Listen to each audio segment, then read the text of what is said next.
Hi there again, YouTube. And today we're going to be taking a look at some stealth hacking devices, and they're not what you think they are. Both of them are USB driven, and I don't want to give away the game too much just yet. But what we'll do is we'll go over onto the workbench, we'll take a look at them, and we'll see what it means for your cyber security policies and how you might want to adapt them to prevent this from, prevent unwanted scenarios from happening. But these are pretty cool gadgets, and at first glance, dead pass, you certainly wouldn't think that there was anything suspect with them. So that being said, let's roll the intro, get over onto bench 2, and we'll have a look at the scenario. And that's coming up on today's show. Be strong.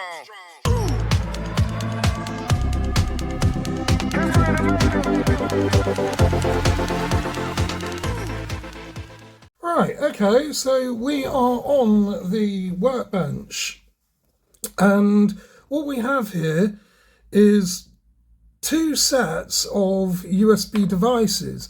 Well, actually there's 3 because there's 2 pieces in here. And at first glance, you might be thinking, well, that just looks like a normal bracelet. There can't be anything wrong with that, surely. It just looks like a leather bracelet with a metal connector on it, you know, for putting around your wrist. Well, oh dear, because when you separate this, what we have is actually a USB connection on it. And more specifically, that has 128 gigabytes of onboard storage and is completely bootable. And I've put my own software on here, and we will have a look at that a short time later. But yeah, ordinarily speaking, you wouldn't really think anything was up with that.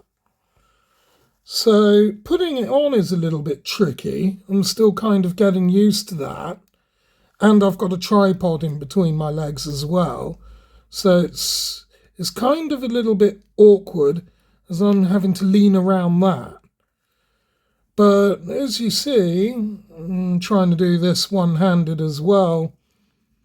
But you get the point, it's a bracelet. Let's try and put it on properly. Let's move the sleeves up, and then we'll dive over to the next device.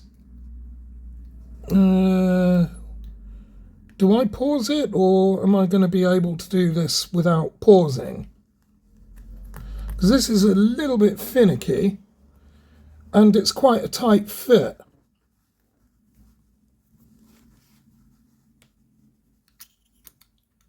Oh dear. One moment, please.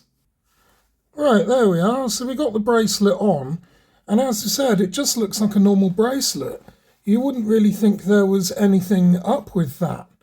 But as we said, it's got USB storage on there, 128 gig, and is completely bootable. But we'll come back to this shortly, because what's in the box is even more shocking. And again, it's USB driven. So we get into the box by removing the sleeve and then pulling on that tab.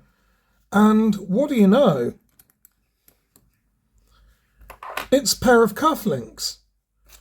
And again, the same thing applies. Ordinarily, you would look at them and think it's just a pair of cufflinks. But you would be mistaken, because it's magnetic. They're not going to fall out at all, but we have 2 USB drives here. Now these are 8 gigabytes in size each, and I strongly suspect I wouldn't be able to make these bootable, which is kind of pretty cool. So we'll have a go with that, and then we will try some password attacks on my own machine. So let's get this set up and see what we can do. Alright, so we've got the camera sort of sorted a little bit. Sorry about the mess around here on the workbench, but you know, that's how things are. Bit mucky at the moment. Right, so we have our USB cufflinks, and here I have a USB hub, which is where I'm going to plug one of the cufflinks into. But first of all, right, so we're only going to use one. I want to, what are we going to do? We're going to put on Hiren's boot CD PE environment, I think. So I'm going to load this one up with Hiren's, and we're going to see if this actually works. So what we'll do is we'll start by taking the USB drive out of the cufflink, and it picks it up on the machine. So what we want to do is open up Yumi, or Yummy, however you want to pronounce that.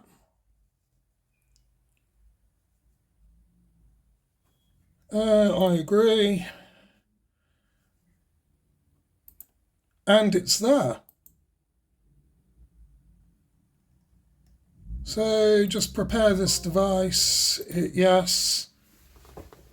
So it's preparing and installing bootloader files. This might take a while. So we'll come back when that is done. Okay, so we're back. Success. Disk 1 has been prepared. So what we can now do is we can select our distro. So I'm going to scroll all the way down and I'm going to say Hiren's boot CD PE, hit browse, scroll down, it's there, open and create. And we'll see what happens.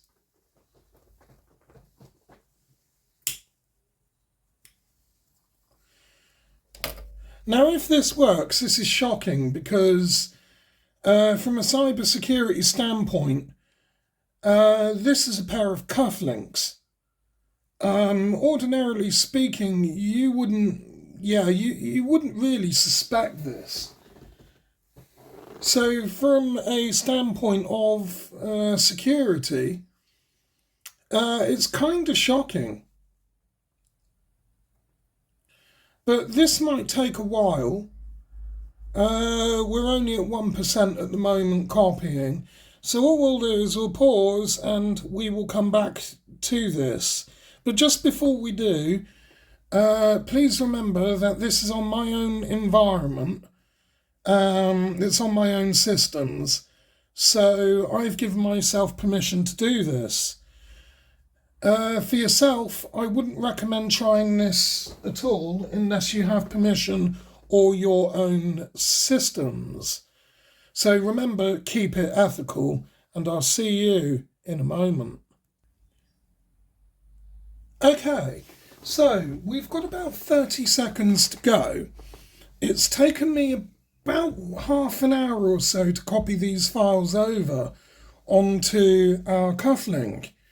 Now, this is all well and good because we've got our 64-bit version of Hiren's on here. However, just to stop you there, this is now copied. Anyway, I was digressing. However, it's all well and good having 64-bit versions on here, but there are still plenty of 32-bit operating systems and environments in the wild that are out there. So rather than to essentially have 64 on one and 32 on the other, what I'm going to see if I can do is add another distro. So I'm going to select that here and I'm going to look to see if, no, it's probably going to be unlisted. Is it? Or will it be under Hiron's 32? Let's have a quick look. No, it's going to be under other. Okay, fair enough, because what I want is a 32-bit operating system on here as well. And like I said, the reasons are there are plenty of devices out in the wild which still run 32-bit operating systems. Devices such as netbooks, devices such as certain types of Chromebook, and other mobile apps as well, like mobile devices and PDAs. And on a pen test, we might come across these. So it only makes sense to add the 32-bit as well onto the one cufflink. So without further ado, let's go ahead and create that. And this might take a further while. So what we'll do is we'll go ahead and pause this and we'll pick this up once it's done. Okay, so the process is complete and we've now copied both Hirons over to our cufflink. So we can simply now say, no, we don't want to add any more distros for the moment. Now what I want to be able to do, I want to test this. So I'm going to essentially restart the machine. Bear with me. And then I'm going to go into System BIOS again and we're going to see if this actually works.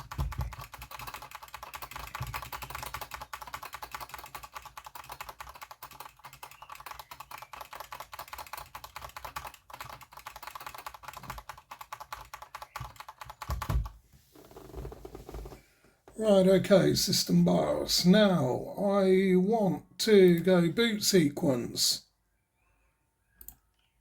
Change that boot sequence.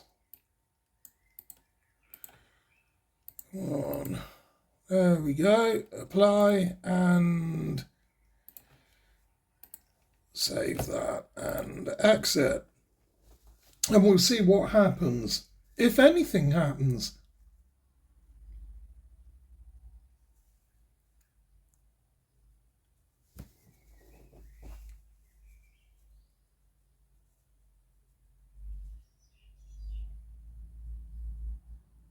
Secure boot disabled. Right, okay. Aha, perfect. So we have a cool two distros. Let's try the 32-bit. It shouldn't work because this is a 64-bit machine. But let's try it anyway. It might do, but probably not.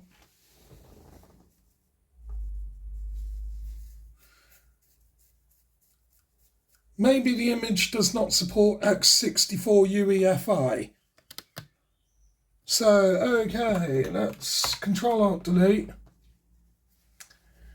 And this time we're going to see if we can boot up our Hirons on 64.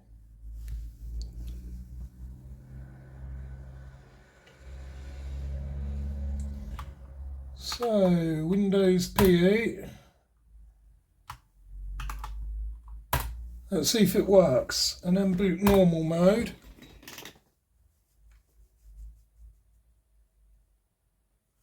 And then we give that a while. And it appears to be loading up. And rather quickly as well. All off of that cufflink right there.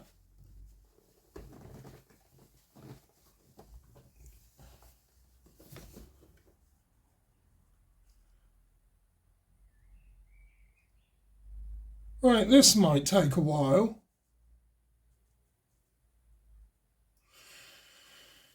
It's good practice to test this on my own systems anyway, just to see how long things are likely to take.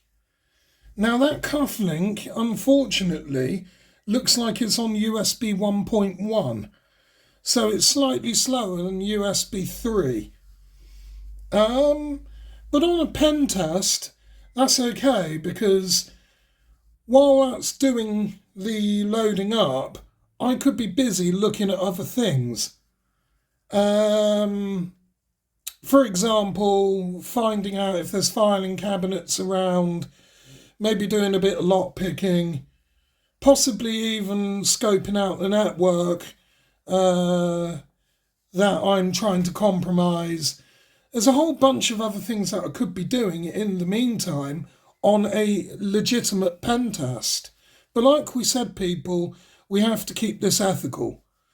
I'll go into all at a later date about the get out of jail free card, such as permissions, what you might need to carry in the event of a penetration test that you're doing. But that's going down a whole new rabbit hole for the time being that I don't particularly really care to do at the moment. So what we'll do is we'll just give this period of time. I'm going to pause it and I'll time roughly how long it takes for this to load up. It might be, just on another digression point, the reason why it's taking a long time to load up is because I have it plugged into a hub. So what I might do is actually just break the operation now and plug the cufflink directly into the machine and see if that speeds things up. So just Control-Alt-Delete that.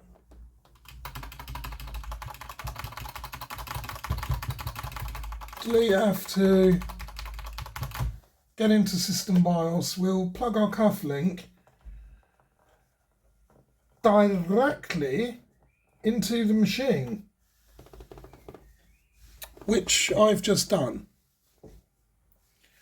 So let's go back into our boot sequence. Now it's not showing, so I'll need to go back in.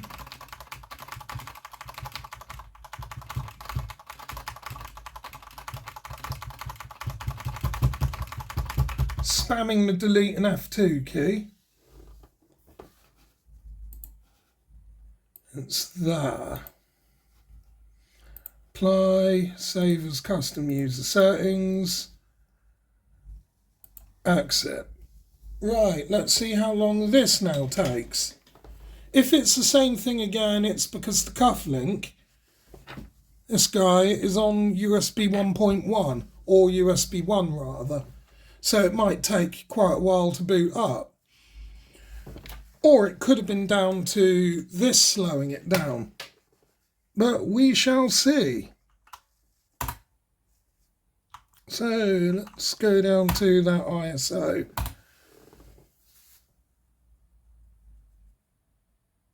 So it's loading up files.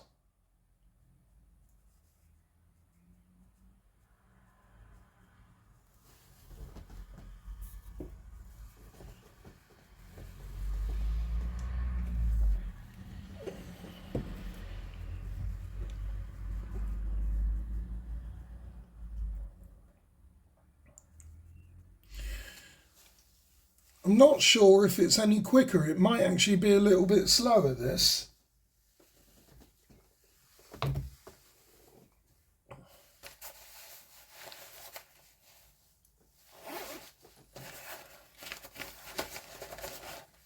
And seeing as this is a test anyway on my own machines, now's a good time for me to have a smoke.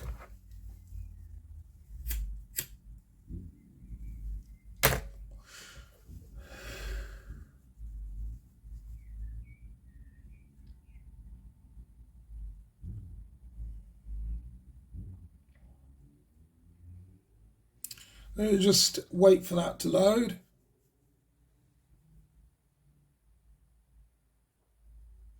which it's done. Actually, it seems to be quicker. And this is all off of that cuff link. That's incredible.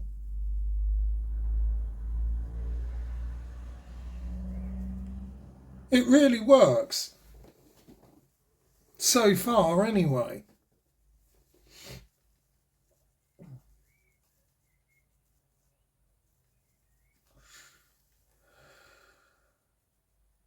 Let's give it a moment. And there we are, it's loaded Hirons.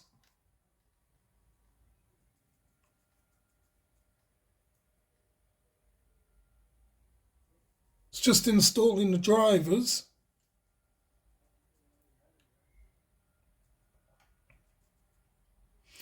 And then what we can do is take a look at the bracelet afterwards and show you the whole deal with that. Because there's a whole bunch of cool tools on there as well.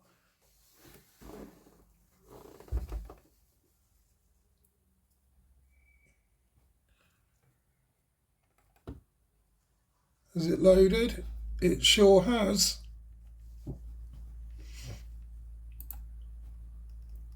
And all of our tools are there. So we have our utilities, accessories, admin tools, MBR, master boot record tools, hard disk tools, networking tools, miscellaneous, removable drive tools, security, system tools, Windows recovery and Windows tools. Key finders, show key plus. What's that?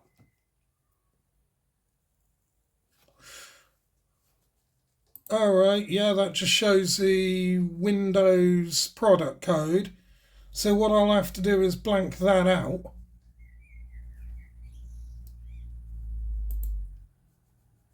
It's got antivirus on there, so yeah, we've got all that. Password recovery, yeah, so it's all there. So it's all good.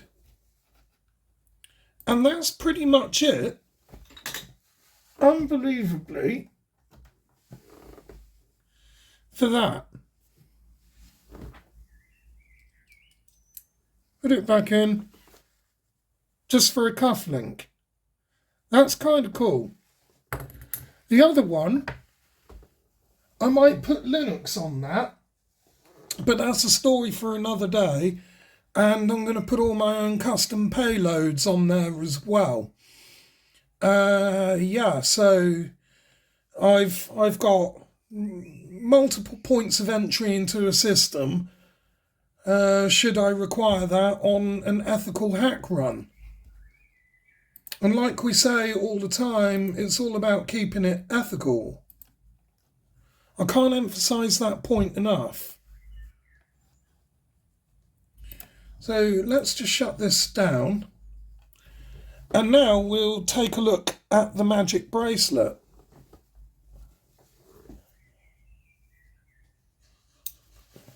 So here's the bracelet. What I'm now going to do is plug that in.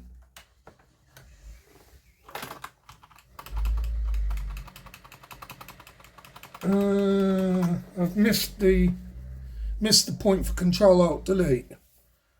Okay, well I've got my password on there, so you guys can't see that. Power, restart anyway.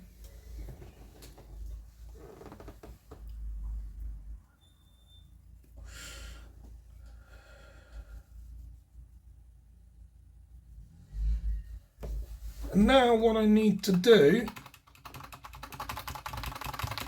is go back into System BIOS again, and then I can show you all the tools on the bracelet.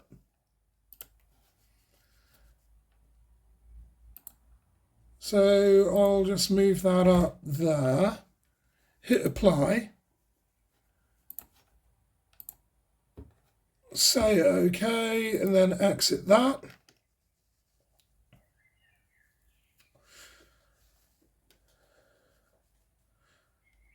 And then you'll see the tools that I have on the magic bracelet.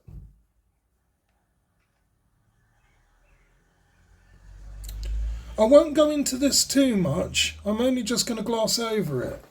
So on the top one, we've got our Linux ISOs here. In there, I've got Xiaopan 6.4.1. That's one tool. I've got DeftZ 2018. That's basically a tool for forensic investigations. I've got Hiron's Boot CD, Kali Linux there in both 32-bit and 64-bit. And then I've got Santoku as well for mobile-based applications.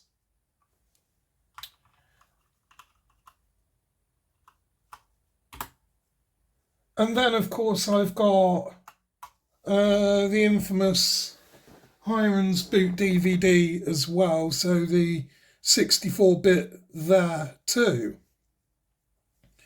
And we know all that works. Let's have a look at the Kali Linux now on the bracelet. So, being unlisted ISOs, and I'm going to go down to that one. And I'm going to boot normally. And obviously it's a live system.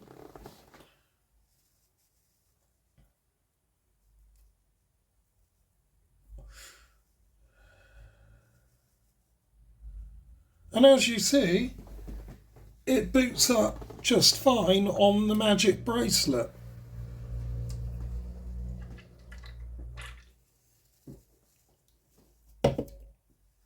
But we'll give it a moment anyway.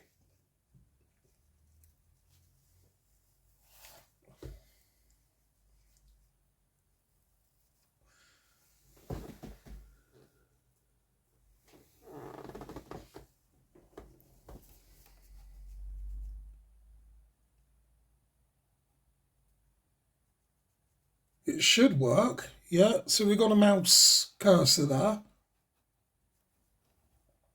And it's loaded. And we have all of our tools on there as well, as you see, on the bracelet. So I have got the usual stuff there for information gathering, vulnerability analysis, web application analysis, database assessments, password attacks, wireless attacks, reverse engineering, exploitation tools, sniffing and spoofing, post-exploit forensics, reporting tools, social engineering tools, and systems services, all on that bracelet. How cool is that? I can get out of this anyway.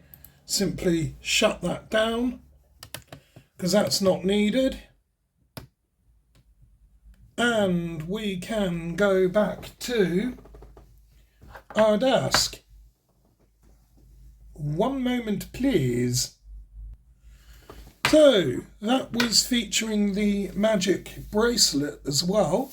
I'm just going to put that guy back on, which is always a little bit tricky for me to do to begin with. I'm still kind of getting the hang of this.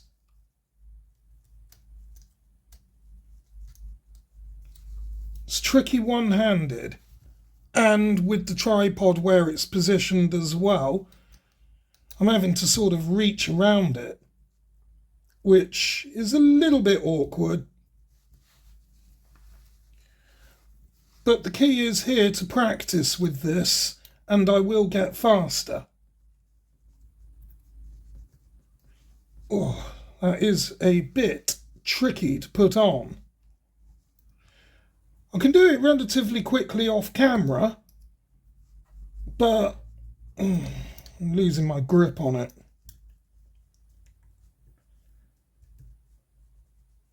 It's not going in now, is it? That's not very good. One moment, please.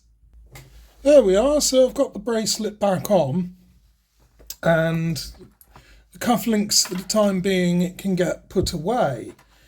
Now, what's interesting about this is how covert these things actually are. Now, this is also kind of going to be tricky for a lot of organisations and businesses out there, because they're going to have to reevaluate their security policies in terms of their mitigation of dealing with this, because this is a potential problem. Now, on one of the pen tests that I recently did, I advised the client to modify their security policies. So in short, the client had to pass new rules to other people visiting, and one of those rules was no long sleeve shirts, so short sleeved only, to eliminate the possibility of the dodgy USB cufflinks. And then, of course, with having short sleeve shirts, things like this would automatically be discovered. So no jewellery, no wristwatches, and obviously you go through a metal detector, should the client have one, and just basically overhaul their security policies to stop this kind of thing happening. But as you see, it's kind of pretty shocking that, yet cool, that this can be done. So I thought I'd just show you that. I'll leave this one with you now, and I look forward to seeing you in the next video. But for now, take care, and I'll see you soon.